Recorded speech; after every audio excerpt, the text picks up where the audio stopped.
Pemirsa, polisi terus mengungkap kejahatan pinjaman online ilegal. Polda Jawa Barat menangkap seorang manajer perusahaan pinjaman online yang beroperasi di Sleman, Yogyakarta.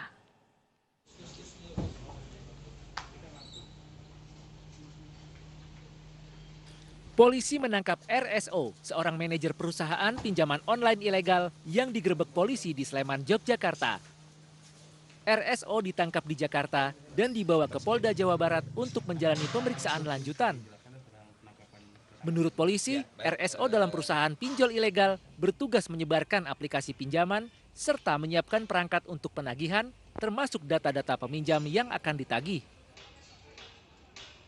Dia mengendalikan keseluruhan kegiatan pinjol ini. Kemudian selain itu juga secara spesifik yang bersangkutan juga menyiapkan beberapa fasilitas untuk jalannya perusahaan.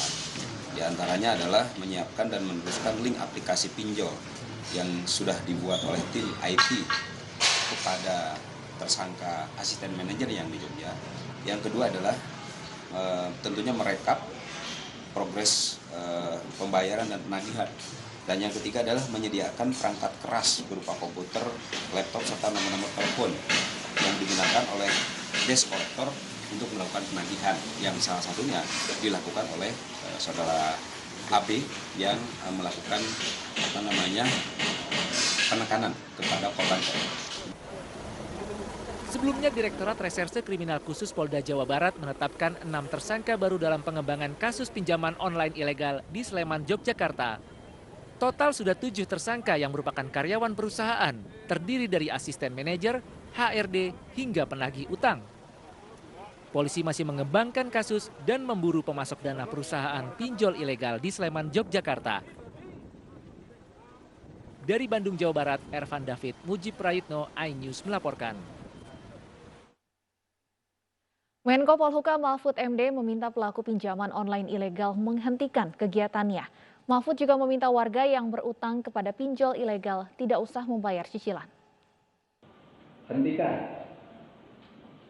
Hentikan penyelenggaraan pinjol ilegal ini.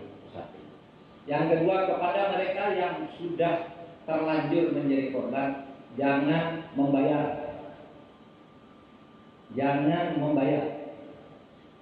Kalau karena tidak membayar, lalu ada yang tidak terima, diteror, lapor ke kantor polisi terdekat. Polisi akan memberikan perlindungan. Nah, saudara,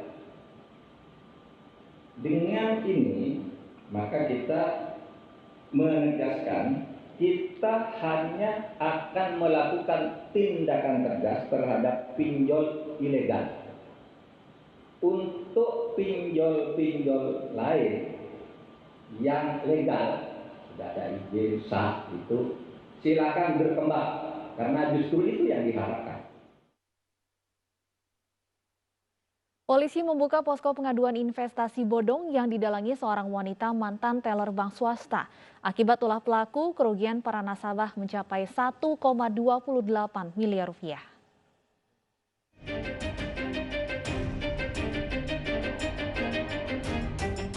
Satuan Reserse Kriminal Polres Metro Jakarta Barat menangkap pelaku investasi bodong yang mencatut salah satu bank swasta. Pelaku berinisial PAN mengiming-imingi para korbannya dengan keuntungan deposito sebesar 10 juta rupiah dan mendapatkan hadiah langsung berupa emas seberat 1 gram. Dalam aksinya, PAN berhasil mengeruk 1.280 juta rupiah dari 7 orang korban. Selain mengimingi hadiah bonus, pelaku juga memalsukan berkas-berkas transaksi bank swasta nasional untuk mengelabui para korbannya.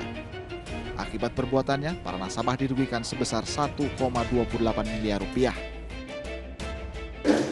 Adapun tersangka yang kita amankan, ada 1 orang berinisial PAN, berusia 28 tahun, berhasil diamankan oleh jajaran Satreskrim Polres Metro Jakarta Barat. Adapun modus operandi dari tersangka ini adalah mendatangi korbannya, mengaku sebagai petugas dari Maybank, sebagai Managing Development Program. PAN menggunakan uang hasil tipu-tipunya untuk berfoya-foya ke luar negeri, membeli barang-barang mewah, dan menyewa beberapa apartemen di Jakarta. Pelaku terancam hukuman 4 tahun penjara. Kini polisi membuka posko pengaduan bagi para korban lainnya yang belum sempat melapor. Dari Jakarta, Miftahul Gani, iNews melaporkan. Kita ke informasi lain, pemirsa, seorang petugas Dinas Perhubungan di Goa, Sulawesi Selatan terekam saat tengah meminta pungli sebesar Rp250.000. Uang itu disebut untuk biaya kir kendaraan. Berapa biasanya? Kenapa bisa 2,5? Maunya 2,5, mau punya berapa? Berapa biasanya? Atau saya bilang? Terserah. Dalam rekaman video ini, seorang oknum petugas Dinas Perhubungan berinisial HA diduga melakukan pungli kepada sopir pick-up. Tidak usah kok foto-foto itu. Biar nih, tidak masalah. Kenapa 2,5? Saya baru-baru mengurus kemarin di Gua, tidak sebanyak itu. Peristiwa ini terjadi di Jalan Manggarupi, Kabupaten Goa, Sulawesi Selatan. Pelaku meminta uang sebesar Rp250.000 untuk biaya kir kendaraan korban yang sudah tidak aktif. Permintaan ini ditolak korban hingga mereka terlibat adu mulut. Tidak boleh begitu, Pak. Cocok nih, tidak boleh begitu. Masa kau tahan saya baru kau minta uang 250 baru tidak jelas. Saya kesana sekarang. Sementara itu, Dinas Perhubungan setempat menyatakan oknum tersebut merupakan petugas bantuan dari Satpol PP Goa. Yang bersangkutan ini adalah anggota Satpol yang di BKOK di Dinas Perhubungan. Surat keputusannya SK yang dimiliki itu adalah SK dari Satpol PP. Dinas Perhubungan Kabupaten Goa akan berkoordinasi dengan Satpol PP untuk menindak oknum ini. Sementara itu, warga diimbau untuk tidak takut melapor jika mengetahui adanya tindakan pungli. Dari Goa, Sulawesi Selatan, Bukma, iNews melaporkan. Cocok nih, ini saya kesana ke kantor. Pemirsa, Bupati Kuantan Singingi atau Kuansing Riau Andi Putra ditetapkan sebagai tersangka kasus suap izin perkebunan usai terjaring OTT KPK. Andi Putra akan tiba di gedung KPK Jakarta sore ini. Bupati Kuansing Riau Andi Putra bertolak dari Riau menggunakan pesawat pukul 15 waktu Indonesia Barat dan rencananya akan tiba di gedung KPK Jakarta pada pukul 17. Andi Putra ditetapkan sebagai tersangka bersama General Manager PT Adi Mulia Agro Lestari Sudarso. Keduanya tidak dihadirkan saat konferensi pers penetapan dan penahanan tersangka karena tim KPK masih melakukan sejumlah kegiatan penyidikan di Riau. Andi Putra diduga menerima suap terkait perizinan perkebunan dari Sudarso sebesar Rp700 juta. Suap itu diduga diberikan untuk memperpanjang hak guna usaha perusahaan milik Sudarso.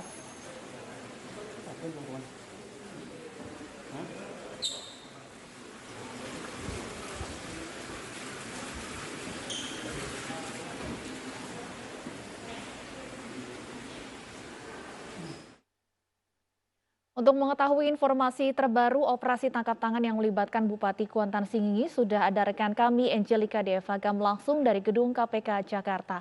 Angel, apakah mereka yang terjaring OTT sudah tiba di KPK?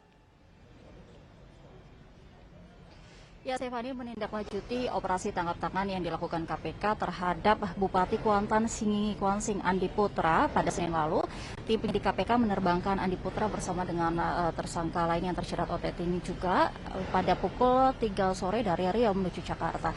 Dan pada saat ini kami para awak media masih menanti kehadiran dari Bupati Kuansing Andi Putra di Gedung Merah Putih karena estimasi tibanya Andi Putra ini di Gedung Merah Putih pada pukul 5 sore nanti. Dan sebelumnya Andi Putra ini ditetapkan sebagai tersangka oleh Komisi Pemberantasan Korupsi melalui gelar perkara setelah memeriksa secara intensif Andi Putra dan pihak lainnya yang juga tertangkap tangan dalam operasi tangkap tangan KPK. Dan tidak hanya Andi Putra saja yang ditetapkan sebagai tersangka dalam kasus ini, ada juga CM PT Adi Mulia Agro Lestari Sudarso yang juga ditetapkan sebagai tersangka oleh KPK atas kasus dugaan suap pengurusan perpanjangan izin hak guna usaha perkebunan sawit di Kabupaten Kampar yang seharusnya di Kuansing. Dan diduga untuk memuluskan HGU ini, Andi Putra menerima uang Rp700 juta dalam 2 tahap. Pemberian pertama dilakukan pada September lalu sebesar Rp500 juta dan pemberian kedua pada 18 Oktober lalu sebesar Rp200 juta ini bersama dengan operasi tangkap tangan yang memang sudah dilakukan dan direncanakan oleh Komisi Pemberantasan Korupsi. Dan setibanya di Gedung Merah Putih ini, Andi Putra dan lainnya akan ditahap selama 20 hari dan sebelumnya pun juga dilakukan pemeriksaan intensif di Mapolda Riau. Stefani. Baik, terima kasih Angelica Devaga melaporkan langsung dari Gedung KPK Jakarta. Pemirsa, 2 pelaku pembakaran terduga maling motor di Bangkalan ditangkap. Ironisnya, tidak ada warga yang kehilangan motor. Selengkapnya akan kami hadirkan usai jeda berikut.